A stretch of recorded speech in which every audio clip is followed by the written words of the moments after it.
Minsan may mga bagay na mahirap paniwalaan. Sa video na ito mga kaibigan, matunghayan natin ang mga bagay na hindi mo inaasahan. Kaya sa araw ng mapagpalang ito, kapangyarihan ng sibuyas ang ating gawa ng video.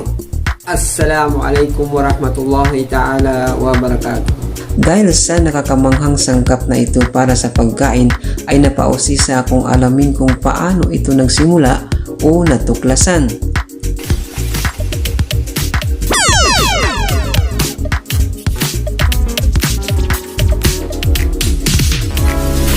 Pinaniwalaan na bago pa man maimbento ang pagsasaka o kahit ang pagsusulat, ay sinimulan na itong kainin ng mga sinaunang tao ang ligaw na sibuyas na ito nang kanila itong matuklasan. Malamang ang magpagkumbabang gulay na ito ay isang sangkap ng prehistoric diet ng sinaunang panahon. Sumasang-ayon ang mga karamihan sa mga mananaliksik na ang sibuyas ay nilinang sa loob ng 5,000 taon o higit pa. Sila ay malamang na natupok sa loob ng libu-libong taon at pinatubo ng sabay-sabay sa buong mundo dahil ito ay madadala ng madali, mabilis lumaki at maaaring palaguin sa iba't ibang klase ng lupa at klima, kaya agad itong lumago ng ligaw sa iba't ibang rehiyon. Ang gulay na ito ay maaari isa sa mga pinakaunang nilinang na pananim dahil hindi gaano nabubulok kaysa ibang mga pagkain noong panahong iyon. Kapaki-pakinabang din ito para sa mga pagpapanatili ng buhay ng tao. Pinipigilan ng mga sibuyas ang pagkauhaw at maaaring patuyuin at ipreserba para sa pagkonsumo sa ibang pagkakataon kapag maaaring kulang ang pagkain. Bagamat misteryo pa rin ang lugar at oras ng pinagmulan ng sibuyas na ito, maraming dokumento na mula pa noon unang panahon ang naglalarawan sa kahalagahan nito bilang pagkain at paggamit nito sa sining, medisina at mummification. May mga bagay na mahirap paniwalaan pero sa munting video na ito ay makilala natin kung sino ang Panginoon ng mga sinaunang Egyptian. Ang mga sinaunang Egyptian ay naniniwala na ang mga sibuyas ay mayroong espesyal na mahiwagang kapangyarihan na makapagpapalubag sa mga Diyos ng kabilang buhay. Kaya't ang mga banal na pari ng Ehipto ay sumamba sa mga sibuyas bilang mga Diyos. Sa paniniwalang ang anatomikal na istruktura ng sibuyas, isang bilog sa loob ng bilog, ay sumisimbolo sa bilog ng buhay.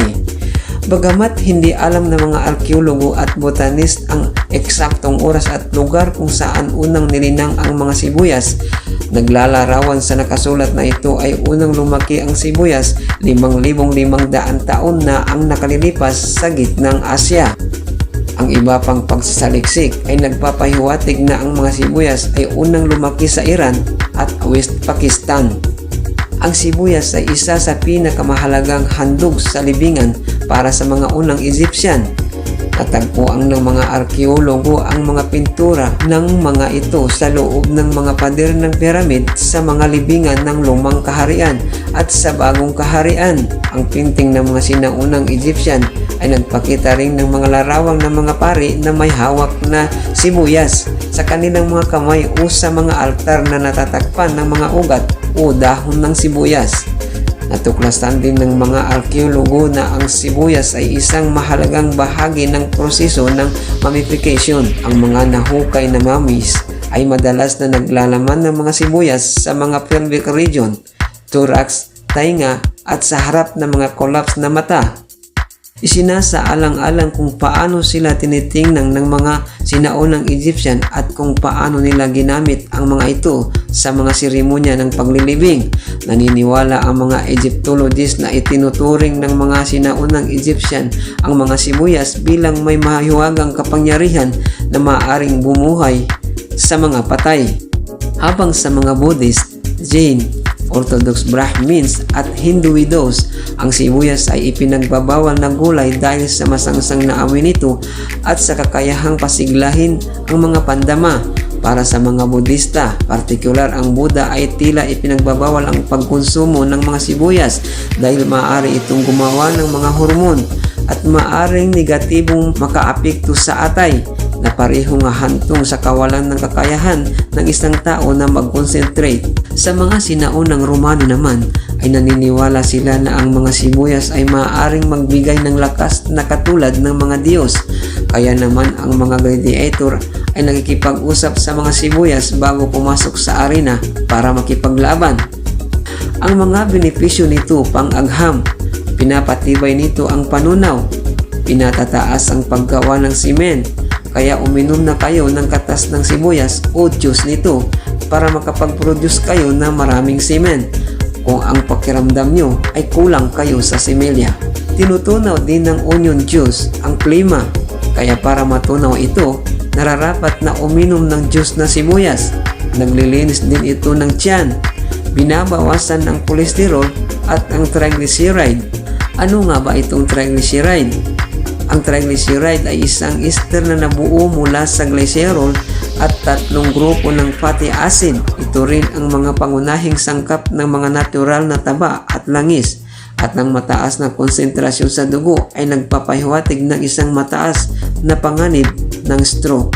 Makakatulong din ang onion juice sa paninilaw ng balat, ubo at sipon. Pwede rin ang sibuyas na ito sa mga may kondisyon na gaya ng alopecia. Ang alopecia ay isang bahagya o kumpletong kawalan ng buhok mula sa mga bahagi ng katawan kung saan ito ay normal na lumalaki o pagkakalbo. Ganon din ang kulugo, puting mga spot at iba pa. Napakahalaga din ng sibuyas na ito para sa mga may sinus. Kung sakaling may sinus kayo, ang katas nito ay gamot para dito. Maglagay lang ng 2 o hanggang 3 patak na onion juice sa ilong. Iwasang kumain ng hilaw. Ang labis na pagkain ng sibuyas ay maaaring maging sanhi ng sobrang sakit ng ulo, mahinang memorya at ginagawang maitim ang kutis, lalo na ang mga hilaw na sibuyas. Para sa warts o kulugo, kumuha ng onion juice at asin, ihalo ito pareho at ilapat kung saan mayroong kulugo. Mga kontraindikasyon o ang mga bagay na nakakasama kapag gumamit ka ng sibuyas. Una, kapag ikaw ay nagtatai, huwag gumamit ng sibuyas. Bawalin ito sa mga may karamdaman sa pagdurugo. Huwag din gamitin ito sa mga mahina ang seksualidad.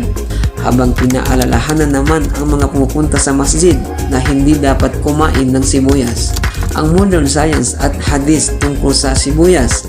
Noong panahon ng propeta sallallahu alaihi wasallam, karamihan sa mga tao ay mahirap. Sa part ng mga Arabo ay maraming gulay ang hindi tumubo. Ang mga gulay mula sa ibang bahagi ng mundo naman ay hindi lahat ng oras ay magagamit. Ito ang dahilan kung bakit madalas kinakain ng mga tao ang hilaw na sibuyas, kung saan may malakas na amoy sa hininga na nakakairita sa ibang tao.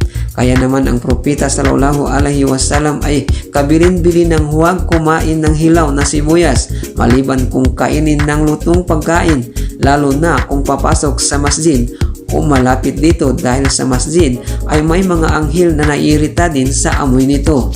Kaya naman sa pamamagitan ng panuntunang ito ay dapat na iwasan ang lahat ng masasamang amoy, lalo na kung papunta sa masjid o lumapit man lang dito. Mga epekto ng adverse at toxicology. Maari kang magdusa sa epekto ng sobrang hilaw na sibuyas dahil sa ilang reaksyon nito kapag ginamit ito, gaya ng alerhiya. Ang mga sintomas nito ay gaya ng sakit sa balat, matinding pangangati, rhinoconjunctivitis, malabo ang paningin, bronchial asthma, pagpapawis at anaphylaxis.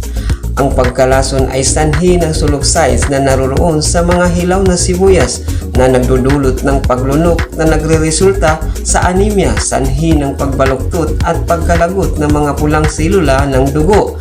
Ito ay batay sa pagsasaliksik sa isang hayop na ginawa sa pamamagitan ng paggamit ng sibuyas. Maraming salamat po. Huwag na rin kalimutan mag-subscribe, i-like at pakihit na rin ang ring bell notification para updated tayo sa susunod pa nating mga video.